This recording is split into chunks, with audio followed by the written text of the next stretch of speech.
Hello दोस्तों, welcome to जी गुरु जी। दोस्तों, इस वीडियो से हम अपनी एक नई शुरुआत कर रहे हैं, यानी इस चैनल की वापस से एक नई शुरुआत होने जा रही है। और यहाँ पर अब से हम लाएंगे बहुत ही खास वीडियोस आपके लिए, जो कि एग्ज़ाम पॉइंट ऑफ व्यू से बहुत इंपॉर्टेंट होने वाले हैं। साथ ही साथ ये शुरुआत जितनी खास मेरे लिए है उतनी ही आपके लिए भी मैं बनाना चाहता हूँ। तो मैंने डिसाइड किया है कि अब से हर बार हर एक टॉपिक का मैं आपके लिए basic concept plus question answer ये वीडियोस मैं आपके लिए लाऊंगा, हर एक छोटे से छोटे टॉपिक के लिए। अब देखिए, यहाँ पर बात सिर्फ मैं मैथ्स की नहीं कर रहा हूँ, मैं जीएस की भी कर रहा हूँ। तो यहाँ पर ये शुरुआत बहुत ही खास है मेरे लिए।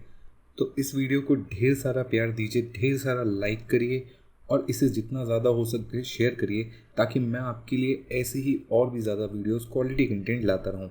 तो चलिए, आज से हम शुरू करने वाले हैं बॉट टू प्रो सीरीज़, यानी एक ऐसी सीरीज़ जो कि आपको बॉट से प्रो लेवल तक लेके जाने वाली है। हर टॉपिक के हम सबसे पहले बेसिक कंसेप्ट डिस्कस करेंगे और उसके बाद उसके प्रो लेवल के क्वेश्चंस देखेंगे, यानी जहाँ पर भी आप कमज़ोर पड़ रहे होंगे वो कमज़ोरी हटा दी जाएगी। तो आज हम शुरुआत करने वाले हैं सर्ड इंडाइसिस से, जिसे हम हिंदी में बोलते हैं घातांक और करनी। तो देखिए, आज का जो हमारा सेशन है ये बिल्कुल कंसेप्चुअल होने वाला है। आप अपने कंसेप्ट आज के इस वीडियो में काफ़ी कुछ क्लियर कर लेंगे। तो चलिए शुरुआत करते हैं आज की वीडियो की और सबसे पहले देखते हैं कंसेप्ट्स क्या कहते हैं। तो देखिए, सबसे पहली बात तो सबसे पहले ये समझिए कि व्हाट इज़ इंडाइसिस, या जिसे हम लोकल लैंग्वेज में कभी कभी पावर भी बोल देते हैं और हिंदी में हम जिसे बोलते हैं घात। तो घात क्या होती है? तो जैसे हम सभी को पता है, फॉर एग्जाम्पल 2 दूनी 4 होता है ना। 2 इंटू 2 इंटू 2 8 होता है। और यही अगर 2 को मैं 5 बार मल्टीप्लाई करके लिख दूँ तो 32 होता है। बट अगर मैं आपसे बोलूँ कि 2 को 32 बार मल्टीप्लाई करो, तो अब देखिए, पहली बात तो ये कि बिना कैलकुलेटर के ये मुश्किल है, और दूसरी बात ये कि कई बार तो कैलकुलेटर भी इसमें हार मान जाता है। तो कभी कभी हमें इसे पूरा सॉल्व करने की ज़रूरत होती भी नहीं है, हमें तो बस इसको सही तरीके से लिखने की ज़रूरत होती है। तो हम इसे लिखते हैं 2 की पावर 32, है ना। 2 की पावर 32 का मतलब क्या हो गया? हम समझ गए कि 2 गुणे 2 गुणे 2 ऐसा कितनी बार होना है? ऐसा 32 बार होना है। कितने बार? 32 टाइम्स। बोलिए, बात समझ में आई? तो यहाँ पर मैं ये बात समझ गया कि जितनी बार गुणा होगा किसी संख्या का उसी संख्या में, उसे मैं उसकी पावर गिन लूँगा। तो यहाँ पर समझिए कि 2 चीज़ें होती हैं। एक होता है बेस, ये जो 2 है ना, ये बेस नंबर है। क्या है? ये है बेस नंबर। और एक होती है पावर, यानी जितनी बार आपने उस संख्या को उसी में गुणा किया वो उसकी पावर हो जाएगी। 32 बार गुणा किया तो 2 की पावर 32। अगर मैं आपसे बोलूँ 5 को गुणा करो 7 बार, 5 को गुणा करना है 7 बार, तो कितनी बार?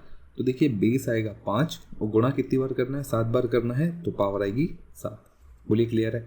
तो यहाँ पर अगर m को मुझे m से ही मल्टीप्लाई करना है कितनी बार? n टाइम्स, तो मैं क्या लिखूँगा? m की पावर n। और इसमें बेस क्या है? इसमें बेस है ये संख्या m, और पावर क्या है? जितनी बार गुणा हुआ है वो है पावर। आई होप आपको ये बात समझ में आ गई होगी। चलिए आगे बढ़ते हैं, और यहाँ पर अब हम कुछ इंपॉर्टेंट फॉर्मूले डिस्कस कर लेते हैं, यानी हम समझ लेते हैं कि इसके नियम कायदे कानून क्या हैं सर्ज एंड इंडाइसिस के। अब चलिए, सबसे पहले हम समझते हैं a की पावर n का मतलब क्या होता है। अभी मैंने आपको थोड़ी देर पहले बताया कि अगर मुझे a को a से ही मल्टीप्लाई करना पड़े कितनी बार? n टाइम्स, तो मैं उसे क्या लिखूंगा? मैं उसे लिखूंगा a की पावर n। बात समझ में आई? अगर मुझे a को a से ही मल्टीप्लाई करना पड़े 7 बार, या चलिए 17 बार, कितनी बार? 17 टाइम्स, 17 टाइम्स, तो मैं इसे क्या लिखूंगा? a की पावर 17। बात समझ में आई आपको? चलिए, अगला नियम क्या बोलता है, देखिए कि a की पावर p इंटू ए की पावर q इक्वल्स टू ए की पावर p प्लस क्यू। कहने का मतलब क्या है? एग्जाम्पल से समझते हैं। सपोज अगर मैं आपसे बोलूँ a की पावर 3 इंटू ए की पावर 2, इसका मतलब क्या होगा? तो सबसे पहले तो इसका मतलब होगा कि a को 3 बार मल्टीप्लाई करना है, यानी ये आएगा a इंटू ए इंटू ए, ठीक है। फिर मल्टीप्लाई करके लिखा हुआ है a की पावर 2, यानी a को मुझे 2 बार फिर मल्टीप्लाई करना है। तो कुल मिलाकर a कितनी बार आ गया? 5 बार आ गया। तो मैं इसको a की पावर 5 बोल सकता हूँ, यानी बिल्कुल बोल सकता हूँ। तो बेसिकली यहाँ पर नियम यही कहता है कि अगर बेस सेम है, ध्यान से सुनिएगा मैं क्या बोल रहा हूँ, अगर बेस सेम है, यानी a यहाँ पर भी है, a यहाँ पर भी है, और दोनों के बीच में मल्टीप्लिकेशन का साइन है, तो जो पावर्स होती हैं वो एड अप हो जाती हैं, यानी ये हो जाएंगी a की पावर 3+2। बात समझ में आई आपको? तो ये हो जाएगा a की पावर 5। आई होप आपको ये बात समझ में आ गई होगी। अगला फॉर्मेट देखिए क्या बोला है।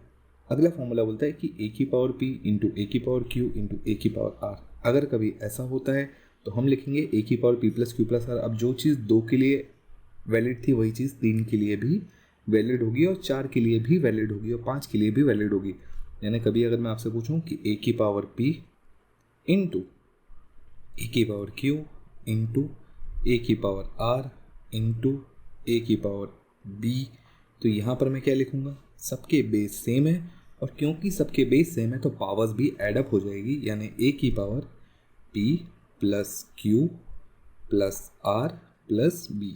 बात समझ में? कहीं पर अगर कोई पावर नेगेटिव में रही तो वो उसी हिसाब से माइनस भी हो जाएगी, है ना। तो यहाँ पर देखिए p पॉजिटिव था, q नेगेटिव था, तो यहाँ पर ये q माइनस में आ जाएगा, प्लस r पॉजिटिव था तो प्लस में रहा। आई होप आपको ये बात समझ में आ गई होगी। तो ये कुछ बहुत बेसिक से फॉर्मूले थे। चलिए आइए थोड़े से और एडवांस फॉर्मूले पे चलते हैं।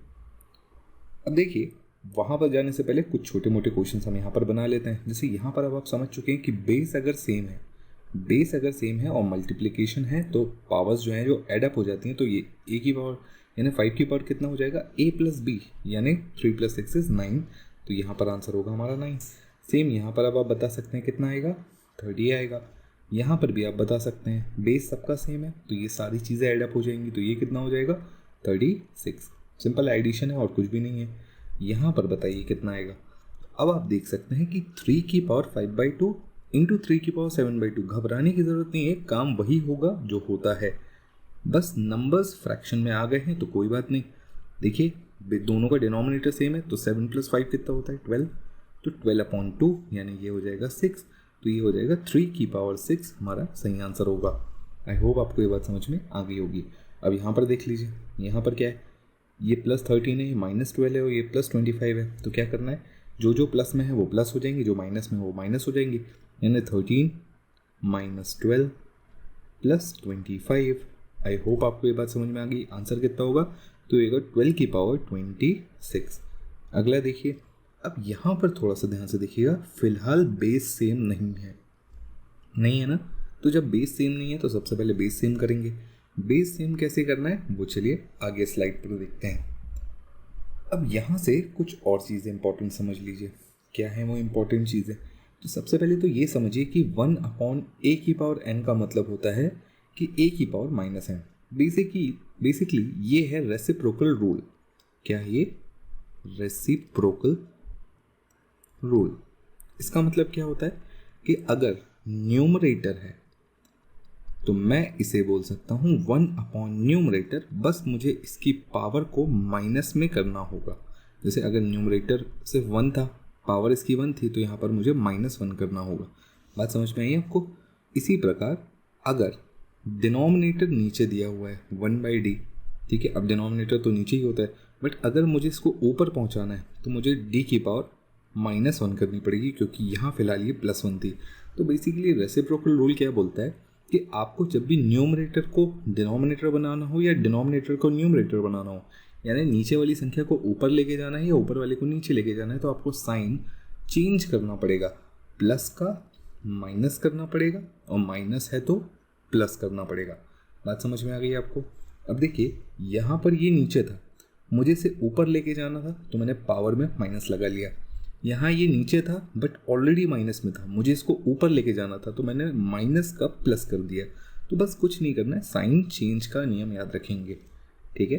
अब यहाँ पर देखिए सेकेंड फॉर्मूला बोल रहा है a की power m divided by a की पावर n। तो इसका मतलब तो यही होता है जो हमने लिखा हुआ है ना। तो a की पावर m इंटू 1/a की पावर n, और यहाँ से जब मैं इसको न्यूमरेटर बनाऊंगा यानी ऊपर लेके जाऊंगा तो ये -n हो जाएगा। अभी थोड़ी देर पहले मैंने फॉर्मूला क्या देखा था कि a की पावर p इंटू ए की पावर q, ये क्या बनाता है? a की पावर p प्लस q। अब अगर इसमें q माइनस होगा तो ये माइनस में आ जाएगा। मत समझ में आइए? तो यहाँ पर m-n हो जाएगा। ये छोटी सी बात थी। और हमारा तीसरा बहुत ही इंपॉर्टेंट फॉर्मूला ध्यान रखेंगे कि a इंटू बी इंटू सी, अगर इस पूरे के ब्रैकेट में m है, ध्यान रखिएगा बीच में यहाँ पर मल्टीप्लिकेशन का साइन है। किसका साइन है? मल्टीप्लिकेशन का साइन है, तो a की पावर भी m हो जाएगी, b की पावर भी m हो जाएगी और c की पावर भी n हो जाएगी। इसको एग्जाम्पल के थ्रू अगर मैं आपको समझाना चाहूँ तो मैं इसको ऐसा बोल सकता हूँ कि अगर मुझे पता है कि 2 × 5 की होल पावर लिखी है 15, तो बेसिकली इसका मतलब क्या है कि 2 की पावर भी 15 होगी और 5 की पावर भी 15 होगी। बात समझ में आई आपको? क्लियर है? यहीं अगर मुझे पता है कि 3 × 2 × 5 या 15 नहीं 5 लिखिए इसको, इस पूरे की पावर 10 है, यानी 3 की पावर भी 10 होगी, इंटू 2 की पावर भी 10 होगी, इंटू 5 की पावर भी 10 हो जाएगी। आई होप आपको ये बात समझ में आ गई होगी। चलिए अब सीधा अगले फॉर्मूले पे चलते हैं, और बहुत ही इम्पॉर्टेंट फॉर्मूला, जैसा कि मैंने अभी आपको समझाया कि अगर a इंटू बी है और इसकी पावर m है, तो a की पावर भी m हो जाएगी और b की पावर भी m हो जाएगी। तो वही चीज़ डिनोमिनेटर के साथ भी लागू होती है, तो a की पावर भी m होगी, b की पावर भी m होगी, और यहाँ पर क्योंकि इस पूरे पर ब्रैकेट लगा था, है ना, तो c की पावर भी m होगी और d की पावर भी सेम होगा। कोई एक्सेप्शन नहीं है, बिल्कुल इसी तरीके से काम होता है।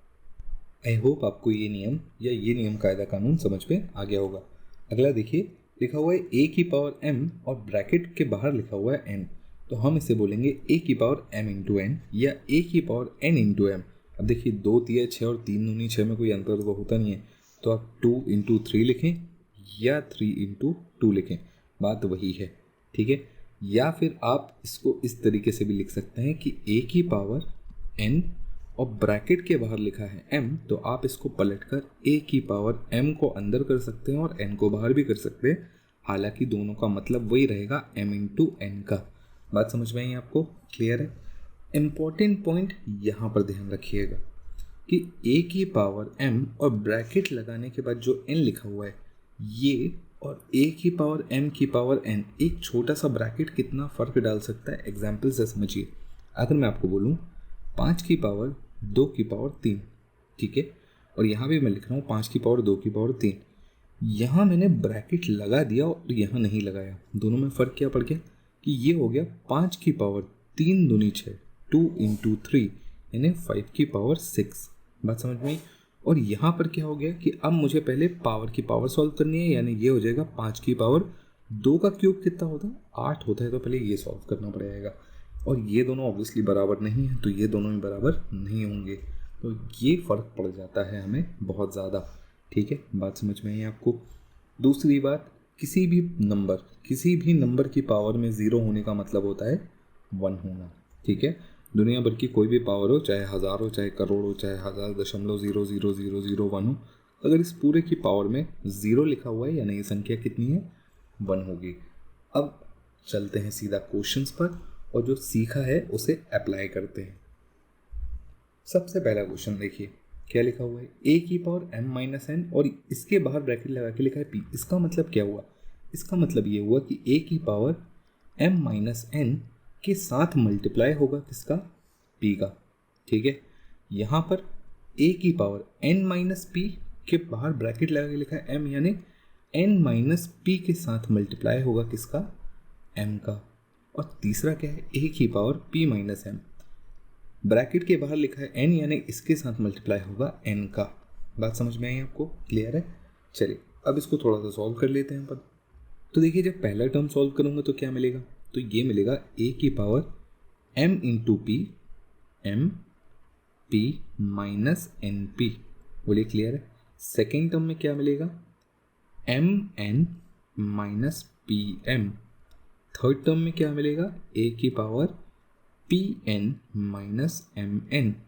और यहाँ पर हमें पता है कि सबका बेस सेम है, और जब भी बेस सेम होता है और मल्टीप्लिकेशन का साइन होता है तो हम क्या करते हैं? पावर्स को ऐड कर देते हैं, इन सबको प्लस में करके लिख देंगे, यानी कुल मिलाकर ये बन जाएगा, क्या बन जाएगा? a की power M P minus N P plus M N minus P M plus P N minus M N. बात समझ में आई? अब देखिए कहाँ पर क्या क्या कैंसिल आउट हो सकता है। ये माइनस एम एन, ध्यान से देखिएगा, माइनस एम एन और प्लस एम एन कैंसिल हो गया, ठीक है। माइनस पी एम और प्लस पी एम कैंसिल हो गया, माइनस एन पी और प्लस एन पी कैंसिल हो गया, यानी कुल मिलाकर बचा क्या, ए की पावर 0। यही तो बचा, सब कुछ तो कैंसिल हो गया तो 0 बचा। और किसी भी नंबर की पावर 0 का मतलब आंसर क्या होता है, 1, और इस क्वेश्चन का आंसर 1 होगा। बहुत ही सिंपल था कि नहीं था, है कि नहीं। अगला क्वेश्चन देखिए, यहाँ पर आप समझिए क्या लिखा हुआ है, ए की पावर ब्रैकेट लगा है बी प्लस सी और बाहर लिखा है बी माइनस सी, यानी बी प्लस सी और बी माइनस सी का होने वाला है मल्टीप्लिकेशन। ठीक है, चलिए अगला क्या लिखेंगे, सी प्लस ए के साथ मल्टीप्लाई किसका होने वाला है, सी माइनस ए का। और फिर तीसरा क्या लिखेंगे, ए प्लस बी के साथ मल्टीप्लाई किसका होने वाला है, ए माइनस बी का। इस तरीके से अब इसे सॉल्व कर लें। आपको फॉर्मूला पता है, ए प्लस बी इंटू ए माइनस बी का क्या होता है, ए स्क्वायर माइनस बी स्क्वायर, तो ये बनेगा बी स्क्वायर माइनस सी स्क्वायर। फिर अगला क्या बनेगा, ए की पावर सी स्क्वायर माइनस ए स्क्वायर। अगला क्या बनेगा, ए की पावर ए स्क्वायर माइनस बी स्क्वायर। सबके बेस सेम है, सब मल्टीप्लिकेशन में है, तो पावर एडअप हो जाएगी। तो ए की पावर बी स्क्वायर माइनस सी स्क्वायर प्लस सी स्क्वायर माइनस ए स्क्वायर प्लस ए स्क्वायर माइनस बी स्क्वायर। मैंने सबकी पावर प्लस करके लिख दी यहाँ पर। ठीक है, बात समझ में आई आपको। चलिए, बी स्क्वायर और माइनस बी स्क्वायर कैंसिल हो गया, फिर सी स्क्वायर और माइनस सी स्क्वायर कैंसिल हो गया, ए स्क्वायर और माइनस ए स्क्वायर कैंसिल हो गया, तो बचा क्या, अगेन ए की पावर 0, और 0 मतलब किसी भी नंबर की पावर 0, यानी आंसर क्या होता है, 1 होता है। तो इस क्वेश्चन का आंसर भी क्या होगा, 1 होगा। तो देखिए, दिखने में खतरनाक क्वेश्चन पर है बहुत सिंपल। चलिए अगले क्वेश्चन पर आते हैं। अगला क्वेश्चन देखिए क्या लिखा हुआ है। अब देखिए, पिछला क्वेश्चन और ये क्वेश्चन कोई अलग नहीं है। यहाँ पर ध्यान से देखिए, ये जो x की पावर a अपॉन x की पावर b लिखा है ना, इसकी पावर पे लिखा है a प्लस बी। अब आप ध्यान से समझिए, इसको मैं क्या लिख सकता हूँ, ये जो ब्रैकेट के अंदर है, क्या मैं इसको x की पावर a माइनस बी लिख सकता हूँ। अभी थोड़ी देर पहले हमने फॉर्मूले में क्या देखा था कि अगर a की पावर b अपॉन a की पावर c लिखी है, तो मैं इसे a की पावर b इंटू a की पावर माइनस सी बोलता था, और इसे बोलता था a की पावर b माइनस सी। तो मैं यहाँ से डायरेक्ट बोल सकता हूँ कि ये जब ऊपर आएगा तो माइनस हो जाएगा, तो यहाँ पर भी b जब ऊपर आएगा तो माइनस हो जाएगा, तो ये हो जाएगा x की पावर a माइनस बी, और बाहर ब्रैकेट की लिखा है a प्लस बी। ठीक है, इनटू अगला देखिए क्या लिखा हुआ है, x की पावर b माइनस सी, इसके बाहर क्या लिखा है b प्लस सी, इंटू एक्स की पावर c माइनस ए, और इस पूरे के बाहर क्या लिखा है c प्लस ए। अब आप खुद ध्यान से देखेंगे कि पिछले क्वेश्चन में इसमें कोई अंतर नहीं है। यहाँ पर आपके पास आएगा a की power a square minus B square, क्योंकि बेस सेम है, सब में बेस x है, तो यहाँ पर प्लस में आ जाएगा बी स्क्वायर माइनस सी स्क्वायर, फिर प्लस में आ जाएगा सी स्क्वायर माइनस ए स्क्वायर, और फिर वापस टर्म्स आपस में कैंसिल आउट हो जाएंगे, यानी वापस से बचेगा x की पावर 0। आंसर कितना होगा, 1 होगा, यानी ऑप्शन बी इसका सही आंसर होगा। आई होप आपको ये क्वेश्चन समझ में आ गया होगा। चलिए अगले क्वेश्चन पर आते हैं, और आज का हमारा आखिरी क्वेश्चन भी देख लीजिए क्या बोलता है। तो देखिए, ये जो क्वेश्चन है ना, बहुत ही बढ़िया और बहुत ही अच्छा क्वेश्चन है। यहाँ पर आपको इस बार थोड़ा सा रिवर्स में काम करना पड़ेगा। कैसे, यहाँ पर मैं बोल रहा हूँ 1/1 प्लस ये लिखा हुआ है x की पावर b माइनस a। क्या मैं इसको x की पावर b अपॉन x की पावर a लिख सकता हूँ? थोड़ा सा सोच कर देखिए, क्या मैं लिख सकता हूँ? अभी थोड़ी देर पहले हमने क्या किया था कि हमने पहले ये लिखा था और इसके बाद हमने बोला था कि x की पावर b माइनस a। तो जब मैं इसको ऐसा भी तो लिख सकता हूँ ना, तो यहाँ पर मैं क्या लिखूँगा, x की पावर b अपॉन x की पावर a, ठीक है, प्लस x की पावर c माइनस की जगह सीधा अपॉन में लिख देंगे अपन x की पावर a। ठीक है, यही हमें बाकी सबके साथ भी करना है। 1/1 प्लस x की पावर a अपॉन x की पावर b, जो जो माइनस में है उसे नीचे कर देंगे। तो जैसे ही उसे नीचे करेंगे तो वो प्लस में हो जाएगा, है कि नहीं। चलिए, ये प्लस यहाँ नहीं, यहाँ आएगा, ये आ जाएगा 1/1 प्लस x की पावर b अपॉन x की पावर c प्लस x की पावर a अपॉन x की पावर c। अब यहाँ पे आप ध्यान से देखेंगे तो x की पावर a का अगर मैं एलसीएम ले लूँ तो ये x की पावर a ऊपर चला जाएगा, तो कुल मिलाकर हो क्या जाएगा कि x की पावर a अपॉन ये x की पावर a यहाँ पर भी आ जाएगा, तो x की पावर a प्लस x की पावर b प्लस x की पावर c प्लस यहाँ पर नीचे डिनोमिनेटर में ले लेना x की पावर b का एलसीएम, तो यहाँ पर x की पावर b आ जाएगा, यहाँ पर भी x की पावर b आ जाएगा, और डिनोमिनेटर का डिनोमिनेटर न्यूमरेटर बन जाता है, तो ये आ जाएगा x की पावर b अपॉन एक्स की पावर बी प्लस एक्स की पावर ए प्लस एक्स की पावर सी। बात समझ में आई?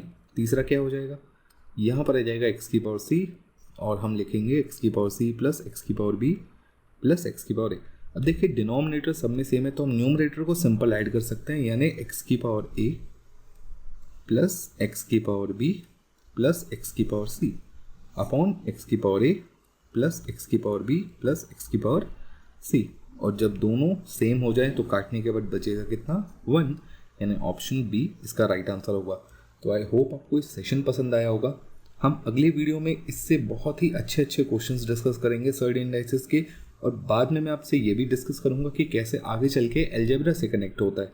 तो अगर आपको ये वीडियो पसंद आया है तो दिल खोल के इसे लाइक करिएगा, दोस्तों के साथ शेयर करिएगा। ये सीरीज़ इसी तरीके से आगे कंटिन्यू रहे और आपका जो प्यार है वो मुझे मिलता रहे, ताकि मैं इस तरीके के वीडियोस आपके लिए क्वालिटी कंटेंट बनाता रहूँ। तो चलिए मिलते हैं अगले वीडियो में, तब तक keep standing, stay safe, thank you.